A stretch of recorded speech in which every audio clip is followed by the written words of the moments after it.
Good morning, beautiful being. It is lovely to be out here. And look, I'm wearing my crown. It's actually quite chilly this morning. The sun is just coming up, and I'm late, but that's because I had to get up early and I just did a thing. And, you know, it's supposed to finish at 7:30, but it's very hard to get out of it at 7:30 because we were just all in this really lovely state. So anyway, here I am. And today, let me show you today without sunstrike. Hear the birds. Morning, Mike. It's lovely seeing your little face pop up at the top of my screen. So there it is. Blue skies, sunshine. It's glorious. Our lovely neighbour's house. We have wonderful neighbours. And there's not a cloud. There's probably some over the hills, but, you know, if I was looking over the sea, there might be some there. But this is what we have in my backyard today. G'day, beautiful people. G'day, Jen. G'day, I think it's you, Sandy. If it's not, hello, hello, hello. I saw your little face pop up, but I just don't remember everybody perfectly. And there are the flowers. And there's me, waving at you. Misty, it's great to see you, honey. So, yeah, it was kind of cold. I'm not wearing warm enough shoes for this, but whatever, I'll survive. I wanted to show you just these two daisies. That's it. The rest of the plant is actually... Oh no, there's a third one. There's a third daisy. The rest of the plant, as you can see, it's sort of done its thing, and I need to prune it. I think it's time now, this weekend maybe, that I will prune it, because see... You can see under here, there are little things starting to grow. And that's the thing with daisies. You have to cut them back hard and then they sprout all fresh. So, that's a little gardening tip for the day. And there's the garden. Abigail, it's you. Good morning, lovely. So, today I want to talk about having it all. And I know you'll see this, Carrie, so you can laugh because you inspired this post. Because Carrie has fabulous hair, and as long as I've known her, which hasn't been that long, it's been this lovely blonde. And the other day she got it done red, and it's like, oh my God, I'm in love with red, but I'm in love with blonde, and I can't do both. And I said, you know, you need two heads. And we laughed. But the point is that you can actually have it all, even when you can't have two heads and two different colours of hair, right? Because I was thinking about this, because I was scratching my head last night thinking, what am I going to talk about today? And the thing is that option A has a certain feeling, okay? For you, for example, because I don't just want to, you know, for you, for example, maybe you're thinking about moving house and you're thinking, well, I want to live by the sea because it's nice, but I also want to live on a hill because I like the view. And yeah, practically there are two different situations. But the reason why we want the things we want is actually not because of the things we want. Robin, it's you! Morning, morning! What we want is how the things that we want make us feel. We want what we want because of how it makes us feel. So why would you want to live by the sea? Well, it's relaxing and I like the sound of the sea because it makes me feel relaxed and easy and spacious, and, you know, it makes me feel a certain way to live by the sea. Okay, why do you want to live on top of a hill? Oh, because I love the view and it inspires me, and I find nature so beautiful, and I love the wildness of the elements when the wind blows. So you find it invigorating and inspiring. So living by the sea, to use our example, is relaxing and it's soothing and it's spacious. And living on the top of a hill where there's a view is inspiring and invigorating. So those are the reasons, and I know this is simplistic, but I hope you get the idea. Those are the reasons why you would want to live in those two places. So hold the phone for a minute. What if you can choose, while you're still living in your tiny little apartment that's too small for you and in a bad neighbourhood and everything else, to feel relaxed, spacious, inspired and invigorated independent of where you live. That is actually how you have it all. Because remember, and I spoke about this yesterday, we are so accustomed to thinking that there are things outside of us that make us feel a certain way inside us, and that's very human, and I explained that yesterday. It's normal. But if you don't happen to be able to move immediately from your crappy little apartment that, you can't get out of for whatever reasons, Luna, morning, do you really have to wait until you can go somewhere else before you get to feel better? And your answer to that question is quite important. Because if you say, well, no, I can't feel better because this place is horrible to live in, and it may very well be, okay? Absolutely, it may be horrible to live in. I told you about my crappy kitchen that I lived with for 16 years, and it was crappy. It was difficult. But really, are you going to use that, whatever it is, as a reason to keep feeling like crap? And I did for most of those 16 years. I had a hate relationship with that kitchen. It wasn't a love-hate relationship, it was just hate. And I eventually came to terms with it and, stopped resisting it and did all that, non-judgment acceptance stuff. But actually, what I understand now is that I get to choose my state independent of my circumstances, and that is not necessarily easy. But it is something we can do. And, it's very hard when the circumstances are inside your own skin. If you have a mental illness or you have a physical illness, or, poisoning or a lack of food, or, when it's something that's really visceral and real to you and it's in your face, it's very, very hard to choose your state of being independent of that. But I know it's possible because many, many people have done it. And even I've done it, So I know it's possible. I know it's possible for us to change ourselves independent of our circumstances. So this is how we have it all.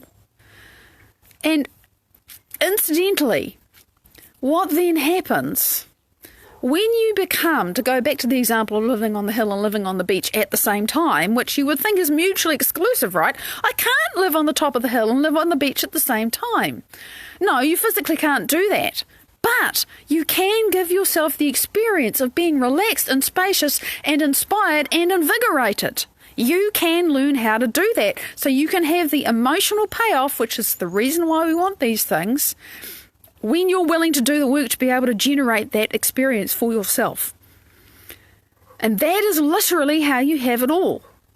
Because you get lots of people who live by the beach and they're not relaxed, okay? And you get lots of people who live on a hill with an amazing view and they're not inspired. So the experience actually isn't guaranteed by the thing. And of course, we all know the stories of the people who have been poor, they win the lottery, and 6 months or a year or whatever later, they're poor again because they don't know how to be rich. So you actually have to become the relaxed and spacious and inspired and invigorated person before you get your dream life, so that when you get there, you can really enjoy it. And that's the thing. That's, I talk about this a lot because this is what I'm busy doing. It's what I'm studying. It's what I practice. We can have it all when we are willing to decouple our felt and visceral experience from being dependent upon anything outside of us being there or not being there.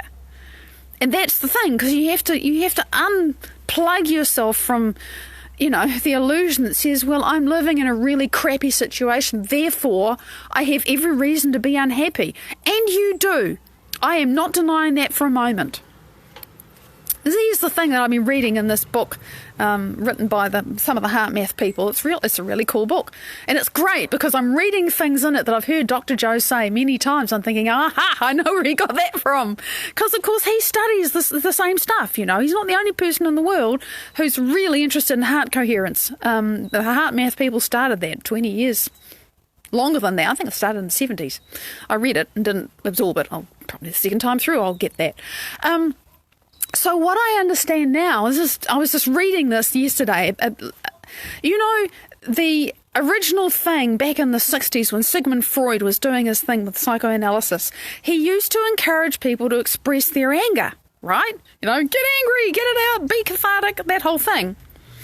And the book was explaining that actually that's not as healthy as we think it is. Really? Apparently. And I'll explain why in a minute. Or I'll try to explain why. And the book further explained that actually Sigmund Freud stopped encouraging his patients to do that after a while because he recognised it wasn't good, but that's not publicised. You know, so we stay with the thing of diving into the negative emotion, but actually it's not good.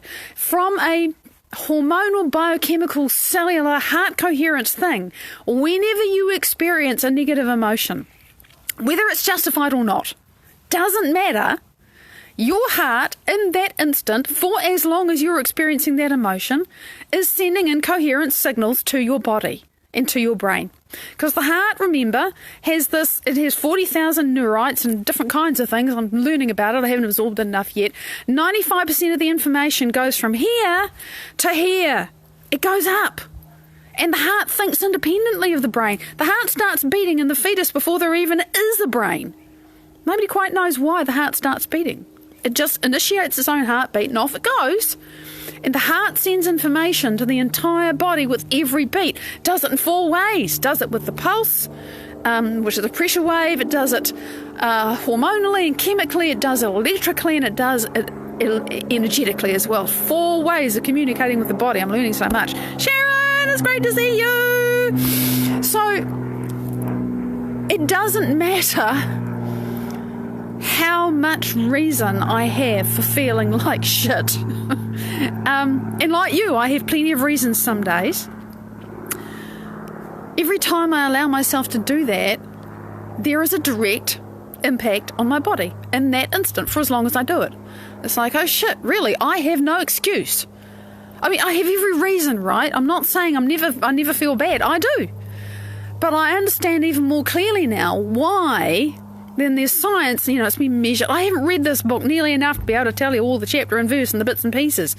But the science shows that diving into negative emotion isn't healthy. Oh my God! Doesn't that make you wonder about a lot of the therapies and the modalities that we've been using all these years, which encourage us to do that sometimes? Like, oh, feck, it's not good for us. So, big sideline, but it's kind of important and a little bit shocking when you realise that's actually the truth.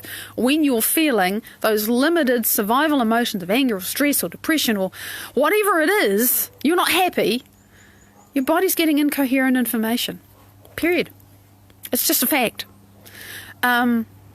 So, actually taking the time to think, and if you are the beautiful Carrie with her gorgeous hair, well, what is it about being blonde that I really enjoy? How do I like that so much? What is the feeling of being blonde?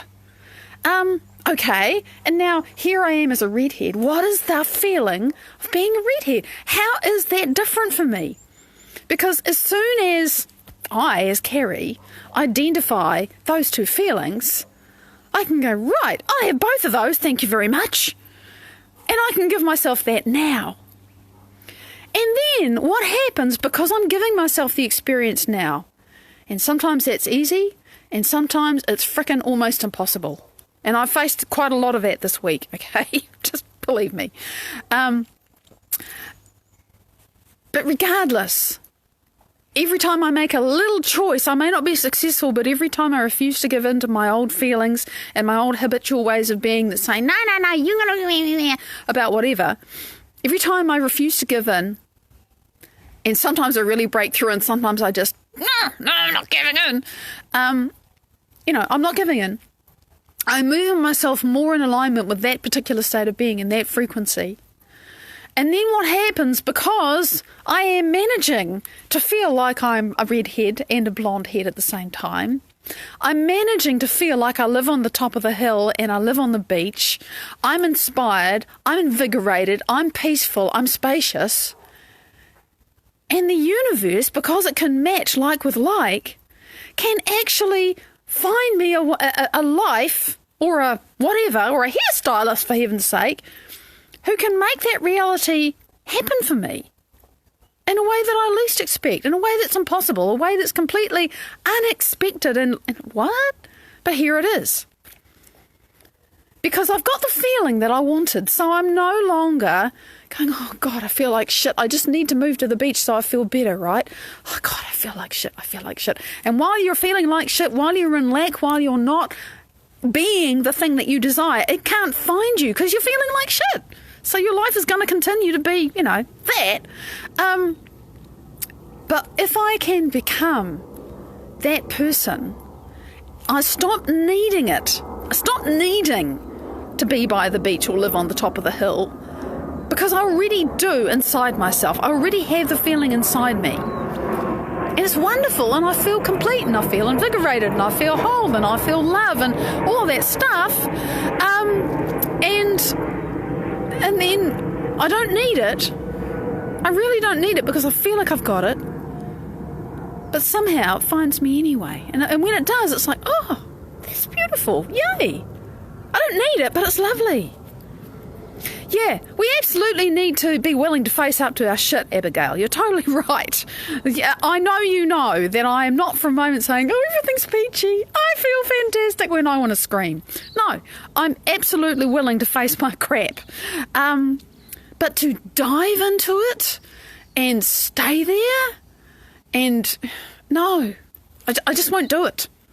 Because I understand now it's physically not good for me. It is not loving for me to stay in those emotions. Acknowledge them, learn from them, let them teach me something, because when the shit comes up, and it has been, it's teaching me stuff. It's showing me something. It comes up. It literally comes up so I can clear it. That's valuable. But for me to go into it, it's not going to clear it. I got to overcome it. I got to become the person that I want to be. I got to go for the payoff that I want, the feeling that I want, rather than the thing that I don't want. And something that makes me focus on the thing that I don't want as a way of fixing what I don't want just doesn't make sense to me anymore. I won't do it, and I won't endorse it. It's just, oh, okay. I'm not saying anything. No, just no. It's wonderful that you're learning to accept change, Misty. That's a great thing, because, change means going into the unknown.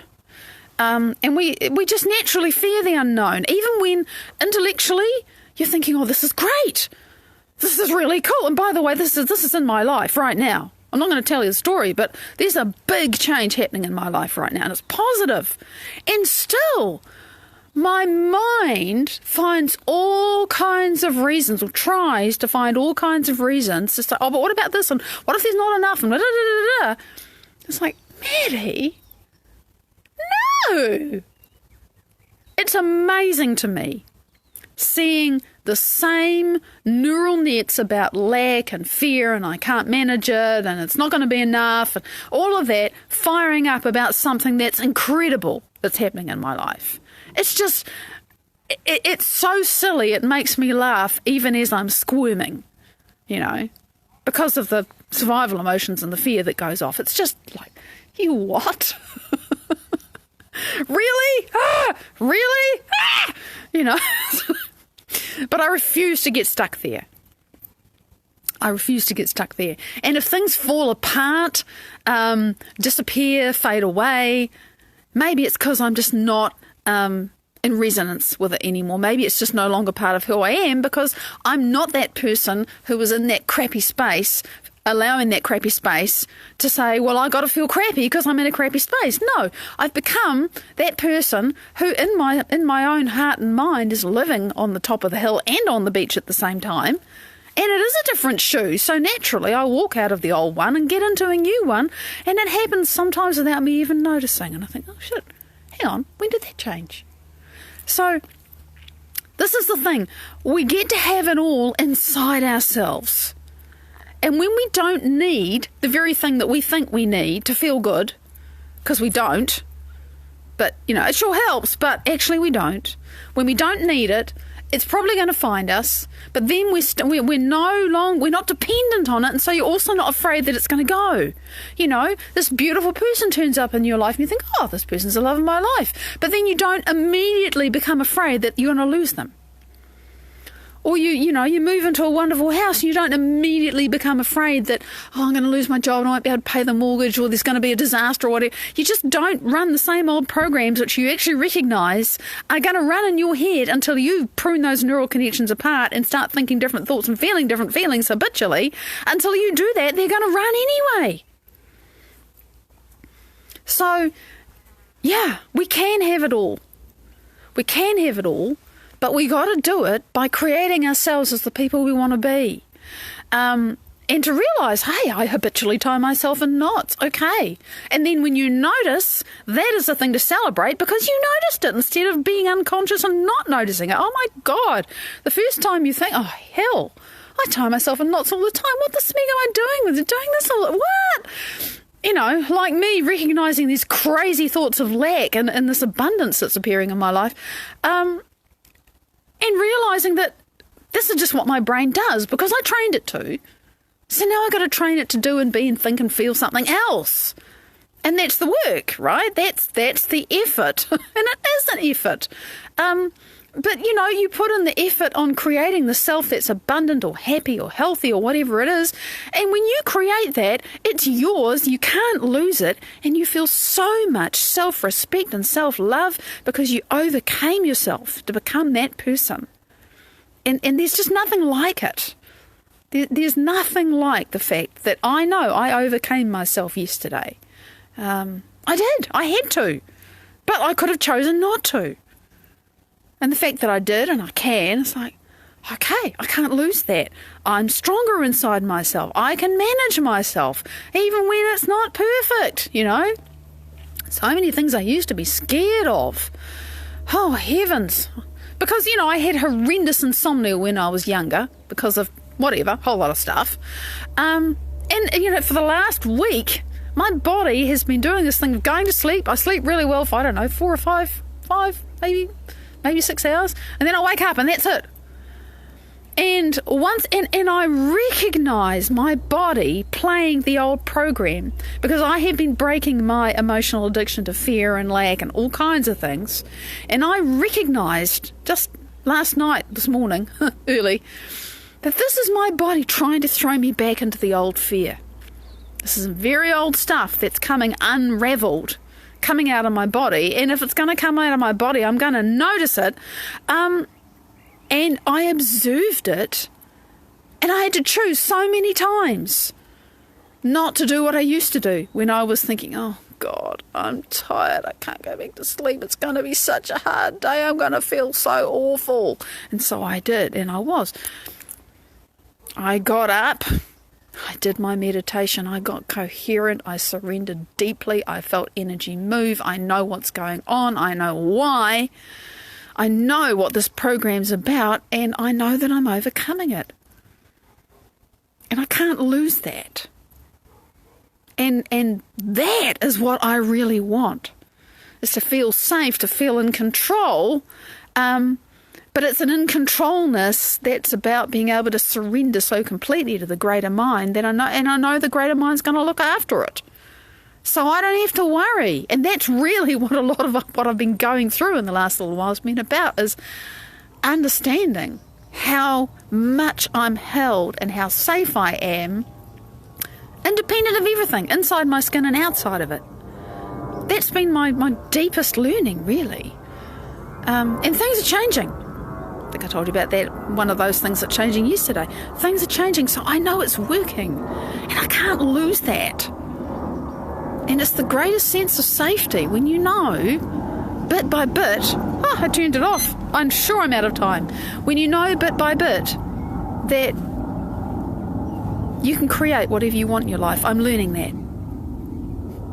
So isn't that interesting? At 7:49, somehow the clock stopped, and I don't know how long I've been talking for, but now I've checked it again and it's the same time. I think, right, okay, I know I'm done. It is Friday.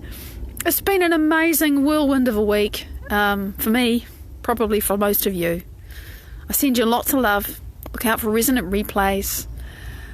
Thank you for sharing your time, your energy with me and allowing me to share mine with you.